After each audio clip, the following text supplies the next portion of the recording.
It's Wednesday, June 5th, 2013. I'm Rym. I'm Emily. Scott's a butt, and this is Geeknights. Tonight, we're going to review From the New World, Shin Sekai Yori. Let's do this. So we're doing kind of the same thing we did with the Wolf Children reviews. Yeah, Scott just doesn't watch anime anymore, I guess. Yeah, and you don't read comics, right? I have Rice Boy somewhere. Did you move it? That's the one from my mom. Oh, That's I thought my Scott, mom's copy. because Scott suggested that I should read it, so we do a show on it. You can read it on the web, like it's a web comic. It's all free on the internet. I'll take that book and read it, so we can do the show on it. So good. Like all of Evan's stuff is so amazing. But yeah, Scott, I had jury duty today, and Scott he hinted that maybe he wanted to bail on the show. Yeah. And I was busy, and it was nice out, so whatevs. It was National Running Day today, so yeah, we went did running. go running. Yeah. So, I don't know. So I'm sitting here, and I'm feeling all good. I have such a hard time getting started when it comes to exercising, and I always have. Like, it's like my mom would always be like, Emily, go to track practice, and I'd be like, no, I'm tired. And then it would be like, go to track practice, and I'd be like, I don't want. And then I'd come home and be like, that was the best thing ever. So yeah, that's kind of how I feel about jogging. And so luckily I have a exercise partner. Well, not everyone's like me. I'm just gonna go run like all morning. But see, it's an acquired taste though, because you used to hate running. I said you were like, it's the worst. Until I lived in the mountains by myself, and I ran out of sheer anger. Yeah, he's just like, no one's around, nobody. I'm so bored. Fuck this. I'm just gonna run. Yeah. Wow, this is what we need to do to make people not fat. We just take away their internet and put them in a room and be like, the only way you could get out is to run. You know, I was going to say maybe they just masturbate, but that would, be some exercise. That would also be and burning 2, calories.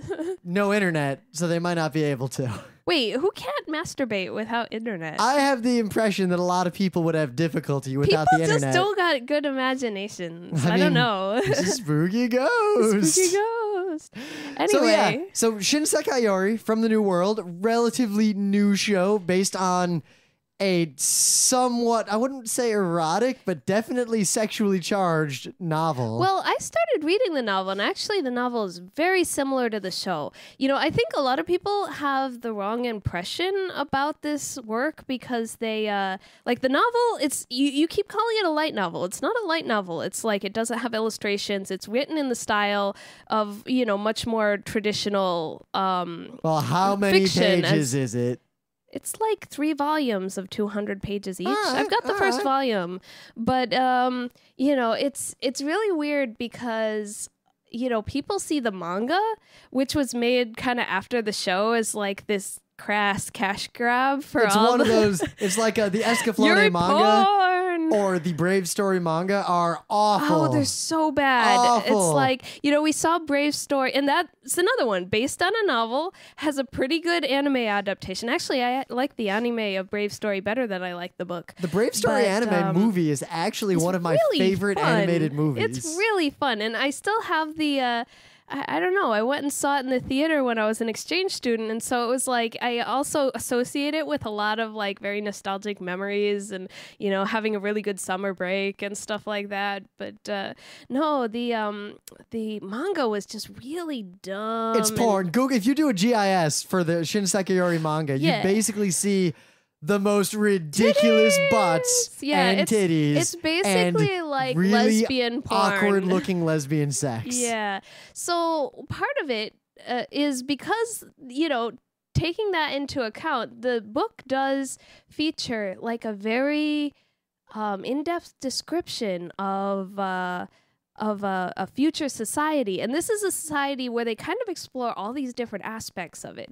And so sexuality, in regards to culture and actually in regards to like societal conditioning is a big part of this world that they're trying to create. And so there's everybody's basically bisexual in this show, but the relationships they portray in the anime, and I'm assuming, I haven't read too far in the novel, are very complex, very well fleshed out, complicated relationships and very satisfying to watch. But I don't know, I think the the manga, they just were like, hey, what do you mean everybody's gay? That's awesome. Well, Let's I mean, have you draw ever seen bats. the further OAVs of El Hazard? Because the first one kind of like that. is delightful. The second love one El is Hazard. one step shy of porn. Yeah. And The Wanderers is The just Wanderers boring. is just derp, yeah.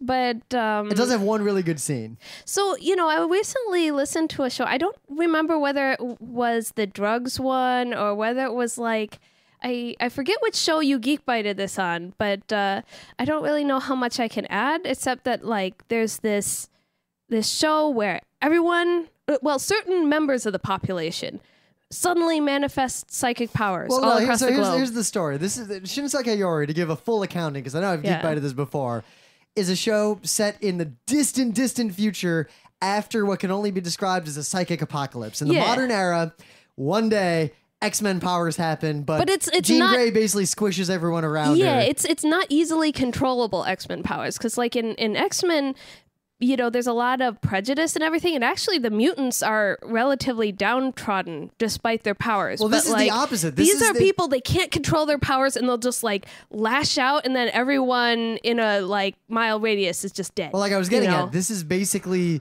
what Magneto wanted.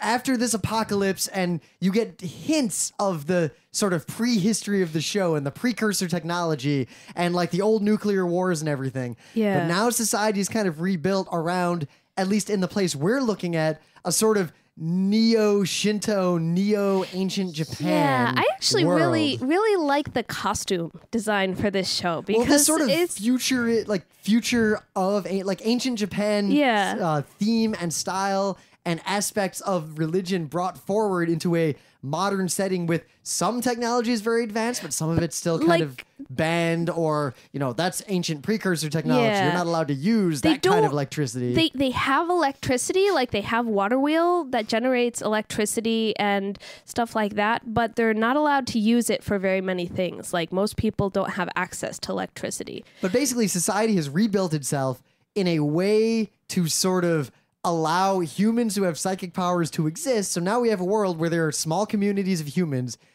each of whom is basically like a walking god. bomb. Yeah. And they have a sort of subservient race of mole rats who do all of their manual labor and sort of worship them as gods. They're like these really, really ugly buggers. And like the whole time I was just like, ooh, they're so creepy. And then I realized, well, that's kind of the point. Now you definitely get the impression that there are other villages and other societies around Japan and around the world that have done a similar thing, but it with just different focuses... cultures. You see from a couple of flashbacks later in the show that it seems like every nation or every culture went back into its past and found some sort of, I don't know, means to control the population, or like way to organize their lives to be able to deal with this great and terrible power that they have. I mean, really, the show is pretty zoomed in. It really focuses only on that one village, and they'll go to like Thatchering Village. It's like Kamisu 66 is the village where they're all from,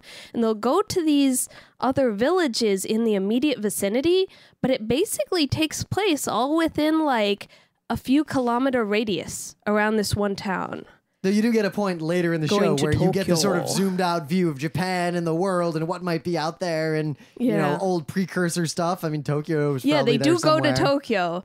At one point in the show, you see what Tokyo is, and it's basically just everyone's subconscious has made Tokyo kind of this nightmarish place. With now, what's cool is that that's just the world. That's not the show itself. Its core conceit really is that you've got a bunch of kids who grew up in this world, and it's a psychic 1984. They sort of accidentally discover some information that they shouldn't have. A zebra storyteller situation. They find this adorable old library. It's funny too, because when it that threw me for a loop, because they're looking for this creature that they call the false Minoshiro, and it looks kind of like a sea slug horse thing. It's kind of like a pony. It's very cute. And it's like, yo, I'm the library. What do you want to know? Yeah, and it's like, I'm a library. I'm a branch of Tokyo Library. And I'm like, what? It's a library. And that makes a lot of sense in future episodes. You're like, oh, I see what's going on there. But basically, they learn all these things. Like, they learn that human behavior has been modeled on bonobos, and when humans are stressed, they will actually feel sexually charged rather than other kinds of stress. So this gets teenagers. They're like, okay, teenagers, go make out with your best friend of the same gender, and then you won't like blow up and kill everybody. But now these 5 kids, because they've learned some of the history of the world, I mean, they're very conscious of it. They start to notice these things happening to them and second guessing if anything that they ever want or do is something they truly wanted or something that was conditioned into them or genetically implanted in them. And the adults are up to shady bullshit. Well, and kids disappear, and you get all these sinister hints. The main character, her mother, basically she overhears her previous children. Yeah, she overhears her before she manifests her powers, because the powers tend to like get stronger and manifest at puberty. And so she hears her mother freaking out because she's a late bloomer and talking to the father like, I can't lose another child kind of thing. You're like, whoa, she had sisters and she doesn't remember them. And so that's kind of a freaky thing. And so I don't know, I think 1984, it's Psychic a little 1984. bit, I mean, like, it's all about social conditioning and the use of propaganda, but it's even deeper than propaganda. It's not just the way they're raised, it's actually their genes have been modified to manifest certain behaviors. There's also a lot of sort of Brave New World of everyone's just living in this sort of we are gods and this is paradise world. But there's a dark side to it. Yep. But and nobody's conscious of the dark side. But you get the impression that like there's the education committee and there's all these committees of adults that know things and the librarians. And I mean, it's obvious once... It's the sinister utopia that like once you peer too close, it's not actually utopia. Something really unpleasant is going on behind the scenes. Now we'll spoil in a second. Yeah. We'll cross that spoiler line. The show is great. I would call it a solid B+ anime. It's a little bit above like the Scrap Princess level, but it falls short of the Ava level in terms of its message and its production. And honestly, my only complaints really with the show are that the soundtrack is really repetitive and not terribly noteworthy. Also, sometimes it gets a little talky. You know, it will be like an entire episode will be like a conversation that's happening. Of something adapted from a written work. You know, it really would make sense as a novel. You could see this being... Oh, let me tell you the history of the Samaflange.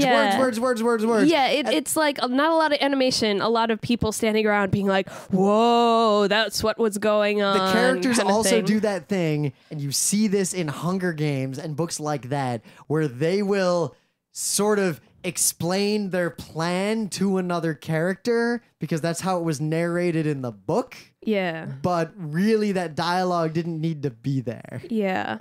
But, you know, characters will clarify things to each other, and it tends to be a little bit of a wordy show. But all in all, like... I like wordy shows. I mean, Ghost in the Shell? Yeah. Artistically, it's pretty well done. The animation is fairly consistent. One thing it is... at points incredibly disturbing, like on a psychological. It's also very gory. It's an like, ultra-violent, gory show a lot of at people times, get killed in this show. which is really juxtaposed with these sort of cute, like anime standard characters and boob snuggling with their ridiculous costumes. Yeah. But yeah, it's got moments that are very like, yay, but then a lot of moments that are pretty grim. My only other complaint really about the show, other than these basic things, the soundtrack being weak is really my primary complaint, but it would be that early in the show, we get all these flashbacks to sort of like vignettes of the history of this world. One of the things the kids find out is that, you know, human societies after this apocalypse sort of moved in a bunch of different directions. And one of those directions was a period of basically emperors and slaves and psychic slavery and all this stuff. Basically, the emperor is like, I will kill anyone who stops clapping. The first 100 people. The kids are like, what? Which one were we? And it's and the smarter kid is like, well, isn't it obvious? Yeah. We're the psychic people. What happened to the normal people? That's a big plot of the show. It's like everyone's psychic. So but these what happened to the normal people? Are great. And they really put the show in the context that this is a far future. And if they had kept that up, the flashbacks basically stop happening a few episodes in and don't recur. Yeah. But had they continued through the whole show, you'd have this great parallel progression of the current plot sort of evolving in time, but simultaneously, if you had the flashbacks becoming closer and closer to present day throughout this history, through the Dark Ages. Like, all this other stuff that happened would have made sense. That alone, that detail would have made this an A show if that had been done. Well, I would have liked to see stuff like, for example, the death of shame. If a psychic tries to kill another human, they basically have a heart attack and die. It's like a feedback mechanism that physically prevents psychics from just flipping out and killing everyone. Even though that happens sometimes, there'll be rare exceptions. They call them oni, like demons, who are just psychopaths who can kill without any repercussions. So, but I would have liked to see how that sort of stuff developed. They did it all in dialogue and said, yeah, this is a thing. We learned this. How they could have shown us. That if we had seen flashbacks Why of didn't this. they just keep doing it chronologically from there? Why didn't they have the weapon of mass destruction precursor technology stuff that comes up near the end of the show get foreshadowed in one of those flashbacks? So do you want to step the spoilers line here? We're going to do a final thoughts as well, because we haven't covered much more ground than my Geek Bite, other than that now that I've seen the whole show, I am comfortable saying this is a solid B+ anime. If you're an anime fan, you should probably watch this show. It's one of the better shows to come out in recent memory. It's not better than Madoka. No. But I can't think of a very recent show that I think is better than it currently. It was weird, though. It didn't really... I wasn't moved in the same way I've been moved by shows like Madoka or Cowboy Bebop or something like that. Like, it didn't affect me emotionally as much. It was more interesting on a cerebral level. But, there were scenes where I was like, oh man. And that's kind of my feeling, was just kind of like, I feel bad. That's really disturbing. Yeah. If you look at these other shows like Madoka, the characters themselves react to the situations around them extremely viscerally. Well, wasn't that the whole character, the main character? Well, that is spoilers from this point on. Final thoughts. We're going to spoil the fuck out of this show. Seriously, don't keep listening until you've seen all of Shin Sekai Yori.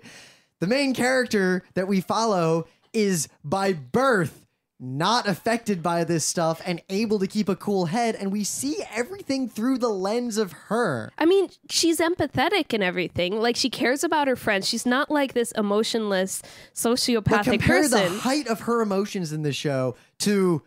She recovers. That time Madoka cried. Yeah, well, that's the thing. She recovers from stuff. She's very pragmatic, and she's like, she'll pick herself up. And part of that also, I think, has to do with like memory erasure and stuff like that. Like, there's this scene that's very sad when Shun, his name was, right? Yeah, that was Shun. Shun, the boy with the mask. He basically has this thing where his power can assume everyone's from this point on has already seen the show. He's a karmic demon. So there are scene ogres. When he basically gives up and kills himself after basically admitting that he loved her. Yeah. So there are ogres and there are karmic demons. And ogres are like serial killers, and they'll psychically explode and just like kill anybody who's in their path, and they won't die of the death of shame.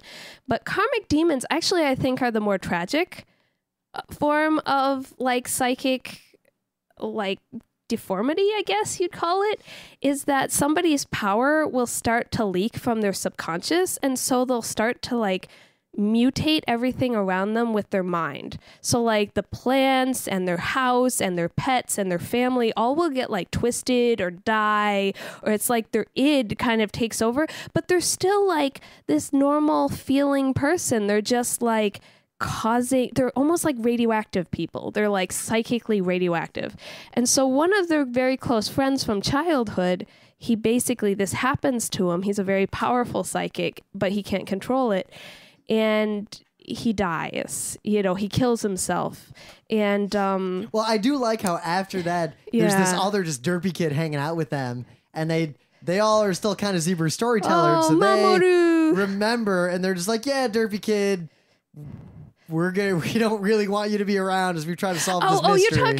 You're not talking about Mamoru, because he was originally that was just there. He's just like, yeah, we've always been a group of 5, right? And I totally dated you. And he's like, yeah, I dated this other main guy, and the other main guy's like, yeah, I think we dated. What's going on with my brain? But see, that's where the show shines. It skips boring parts, and every time the show's about to get into a rut, it'll time skip or immediately escalate to the next significant plot point. So it time the skips kids twice. figure out Two their major time memories skips. pretty quick. They realize their memories have all been edited, and you don't have the long drawn out, well, maybe it's not happening. Like, they all pretty much agree almost right away. Like, yes, like this something happening. is up with our memories of this event. But seriously, what this show is about is that children often do not understand the seemingly cruel and arbitrary way that adults in the world manage the world. And then they become adults. And but they maybe, realize, I mean, the moral of the show is that everything those adults did is basically completely justified, but not all of it. In that world. Not all of it. She feels really bad about the mole rats, and she knows their deal. Yep. You know, and so I think it's one of those things where children become adults, and children, when they're teenagers, they'll fight the adult world and be like, you know, everything's wrong and I'm going to revolutionize the system. But once they become adults, they actually kind of are the system, and they start to become more like incremental change. Like, they're not exactly like the generation before them, but there's a great scene where in the beginning there's this monster called an impure cat, and it's like this huge hulking you can cat. assume everyone's seen the show from this point. Yeah, you see it's all like shadowy and scary. But then at the end, when Satoru's just like hanging out with it, like, hey kitty. Yeah, he's got like little kittens by the end. Who's and when a you child murderer? Yeah, and you actually see them like for real without any shadows or without any aggression, and they're just like hanging out. They're just actually kind of cute, and that I think is interesting because something that was this huge menace early in the show becomes something that's almost benign. Everything in the beginning of the show so normal. is set up in the classic trope of these people are up to evil. There's the mystery in the courtyard. Ethics committee and stuff. And at the end, she is the head of the ethics committee. I remember she say, before Shun becomes the karmic demon, she say, like, goes over to him and then freaks out and runs away. And with always, the egg. It always with feels the eyeball really in it. sinister what's You're going like, on. what's happening? But no, the retroactive abortions to the age of 17 are probably the best way to handle that world. And not killing the people who have these problems is way worse than letting them live. But the show makes the point you mentioned of the incremental progress extremely well, because Tomiko, the person who saved all of them from extermination and groomed the main character, Saki, to kind of grow into her role, they basically had similar experiences. They both dealt with effectively an ogre. They both go through all these same things. She's the protege. She basically does everything that Tomiko wanted to do, with one exception. She spares Square's life. Well, not really. He became like... Well, spares him the pain of continued life. Well, continued life. She let him go for like a year as a suffering lump of meat. Basically, that's the worst part of the show. But she needed her excuse to talk to him alone, which she couldn't do right away. And then she needed to be alone with him to be able to get away with it. How could she, like, he couldn't understand her by that point. He was, I don't know, I just assumed he was would have like to be able to understand, or else the pain is meaningless. It's so fucked up. And they made a big deal about how much care they put into that torture. So fucked up. Like, they torture him infinitely, and it's basically they like regenerate and torture at the same time. Because Squealer was smart and canny. That's the only other complaint I have about the show, but not really the show, just the story. They didn't see this shit coming from the beginning when Squealer started pulling his bullshit early on. Started making concrete and lobotomizing the queen mole rat and they stuff. eliminated entire colonies of rat people for way less than what Squealer was up to. But that's the whole thing. He's an incredibly sympathetic character. And like, you see him and he's like this brutal dictator, but at the same time, a lot of the stuff he does, you're like, wow. Well, this he is a was show fighting for humanity's freedom. That this was is a what show he where was the doing. gods are real, where like the gods of Shinto story. are real, and they're just kind of dicks because the bull rats and everyone around them, even their own children, can't. Their motives are inscrutable. Their power is untouchable, but it seems like people always rebel against that idea of the inscrutable, untouchable power. But I mean, like you said, it's a Prometheus story with Squealer. Squealer was Prometheus, and he even ended up almost identical fate to Prometheus, except that Prometheus didn't get. Well, because I think that was very intentional. A kind end. This is a world where the gods' motivations as humans, because we see it from Saki's perspective and these kids' perspective, the motivations in the end of the show make perfect sense from that world and from that viewpoint. Yeah. But from the viewpoint of the mole people, it's basically just subjugation and callous, slavery, arbitrary extermination. Yeah, it's just like suddenly the gods will be like, "Oh, you stepped out of line. Whoosh, you're all dead." You know, and so it's basically like punishment from heaven. Zeus throwing his thunderbolts down, and I think the thing with Squealer is that's a part where I felt really bad in the show when he was defeated and brought in chains before the jury and the council to be tried. And he says, well, they're like, well, what should we call you? And he's like, we're human. And you feel so bad for him at this moment. And you feel what he has fought for. Even though he has like kidnapped babies and brainwashed them and like done all this shitty stuff and killed a whole mess of human, like superhumans, he was basically like the savior of the mole rat people. He was trying to lead them to freedom, and you're like, you really didn't deserve that, maybe. But I mean, in the end, the show just has a nice, complex message, and it's not the message you expect for a show like this. Yeah. No one what I would compare no it to, bringing down the system, because we did this as a book way back, or maybe we just reviewed it before we were doing the book club. I don't remember. But the Difference Engine. Yeah. I would say they're very similar works, because this show leads up to a big climax that is actually just an incremental evolution, but is not, in fact, a revolution. No, it's like... Because that's how the world actually works. You kind of wonder, like, in the beginning, are they going to bring down the system? Is it they're going to expose the false veneer of their utopia? And they do. They figure out the utopia, but guess what? Every single adult knows what's going on in this utopia. Her mom it's runs just the regular library. life. At the end when she's like, yo, so since there's that ogre, here's the map to the weapons of mass destruction we know about. Yeah. Oh, which was anthrax, which I was like, yeah, so much for that.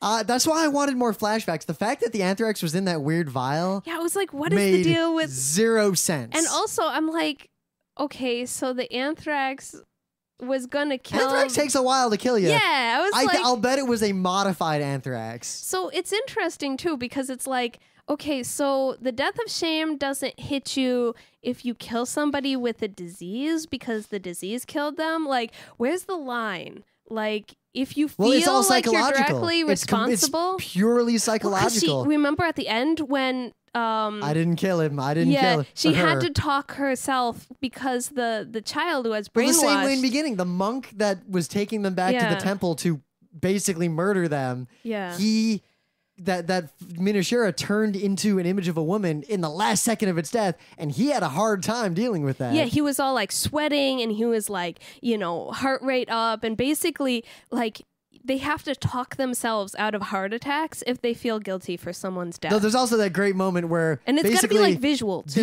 These characters all know this crap, and so do all the adults that we as viewers interact with.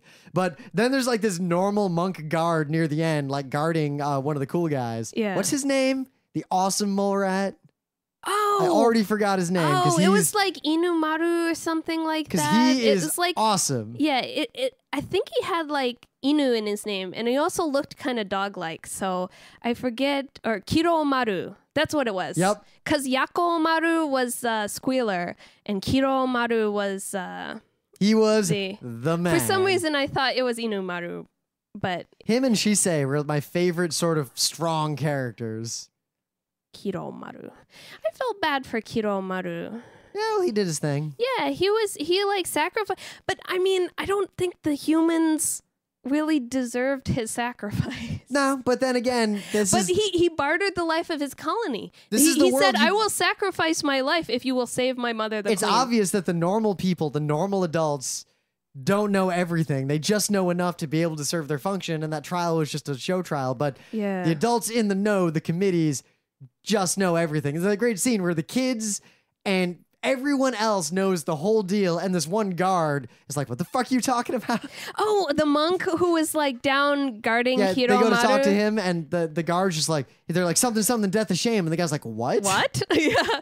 And he's all like, we must keep the mole rat down here because he is filthy. And they're like, shut up and remove his chains. You don't know what the heck you're doing, kind of thing. So that was funny. So yeah, the show is complex. It was a dark show, but really, it has really disturbing. I love the fact that it had that anticlimax, that the end was just an evolution of culture. It was just one step beyond, one thing changed. So would you classify this, like, do you think it's partly a horror anime? Some episodes feel like horror anime. Think of it more as sci-fi. Yeah, but like there are parts of it where they're like going through the old hospital and it's dark and you're like, oh my God, there's something in there. Oh my God, there's something in there. But I would definitely not call that horror. When the thing is coming after them in the boat and they can see its aura and you're like, oh my God, the ogre's in the boat. All of those scenes, I would call them suspense and not horror. What's the difference? Suspense can be used in other films or in other things. There are suspenseful scenes. There could even be suspense movies. But horror is the core of the show if it's a horror show. I thought it's like suspense is like, will the spy get found out? Will the spy not get found out? Will the spy? But this was more like, I feel horrified. I feel terrified of this thing that's going behind me. I would never call something genre horror unless the horror aspect is the climax. But it had horror elements. Do you think it had horror elements? I think they were more suspenseful than But horrific. It wasn't a horror show. It's kind of like a movie. I feel like it can have elements of horror without being of the horror genre. This might partly be that I've been listening to every single Pseudopod for the last several years, so I've been consuming a ridiculous amount of modern horror fiction. You're kind of a horror buff anyway. Like you're big into Stephen King. The first big boy book I ever read was The Hobbit, and the stuff. second big boy book I ever read was Stephen King's Skeleton Crew. I don't know why. I've been thinking a lot about The Hobbit lately. I want that new movie to come out. It'll come. I want it. It'll come. Oh my God. Katsu showed me something really cute. Like this weekend, it was a gender swap Bilbo Baggins. And she was very cute and she had hairy feet. I was like, yay, this is the best art. I love it. But yeah, Shin Sekai Yori, great show. I hope you didn't just spoil everything by listening to this, but yeah, I liked it. I like its message. I like that it didn't have the typical tropes. I like that where it ended was such a different place from where it began in terms of like the view or the angle, like your perspective on this world. The world didn't change. You changed. It was by growing up. Bam! Mind blown. It was legit hard to predict where the show was going, and I wasn't expecting the time skips. Actually, the first time skip was spoiled for me because somebody was like, "Oh my God, the show gets super gay," and I was like, "What?" And then I watched it. I was like, "Yep, everybody became a teenager and started making out with each other." Well, every time a time skip happens, the show is very different. Very different, and the whole plot and politics have progressed. Like, you know, in the second time skip, they deal with the mole rats more, but they're also dealing with this other stuff like the karmic demon stuff. But in the third time skip, the mole rats, it's like everything is different now, and they're like all attacking each other and stuff like that. There's war going on. It's a new world only because you see what is basically the same world from an adult perspective and a Gnostic perspective instead of from a childlike perspective. Yeah. So I'm probably going to read at least parts of the book. So I'll at least read the first volume, which I have, and then I can give you the pros and cons of the book versus the movies. But seriously, don't read the manga. Don't read the manga. I mean, I haven't read the manga. All I saw was a few scans of it, and I'm like, no. And it's like real lighthearted too. It's like lighthearted fan service cheesecake. I'm like, what? How is this even possible? On one hand, you've got like this deep show about, you know, this incredibly complex How is that society. possible? That's like the rule of manga that are made for shows after the fact. I mean, not all of them. Not all of them, but I think it's more the rule than the exception. Particularly egregious. And Scott, like, you know, he was like, what's this porn manga? And, you know, now he thinks it's all porn. I'm like, seriously, guy, it's not all porn. I swear to you. But, yeah, there's only a few moments in the show, and they're handled really tastefully. They're enough to make Tumblr go crazy, but... Well, I mean... everything's enough to make Tumblr go crazy.